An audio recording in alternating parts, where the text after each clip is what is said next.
Uronyo. Cabang olahraga Muay Thai Kabupaten Pidi terus melakukan persiapan untuk membina dan mengembangkan potensi atlet yang akan diikutkan pada ajang Pekan Olahraga Aceh atau PORA pada bulan November tahun 2022 mendatang. Meskipun olahraga ini masih cukup baru, namun cabur Muay Thai Kabupaten Pidi telah mampu memberikan prestasi yang sangat luar biasa.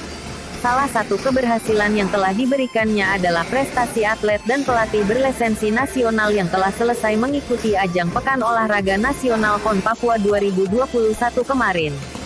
Hal ini tentunya mendapatkan apresiasi yang sangat baik dari KONI Pidi Kabupaten sendiri.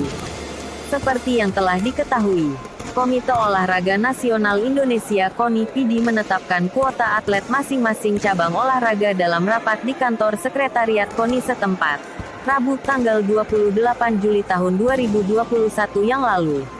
Penetapan atlet tersebut seiring menghadapi Pekan Olahraga Aceh PORA pada tahun 2022 di Kabupaten Pidi.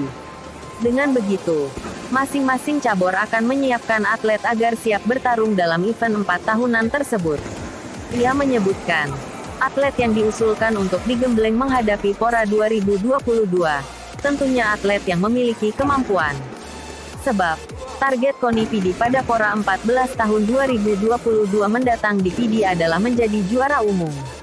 Meskipun target KONI Pidi adalah menjadi juara umum, cabang olahraga Muay Thai Kabupaten Pidi hanya menargetkan 5 medali emas dari 26 nomor pertandingan kategori junior dan senior.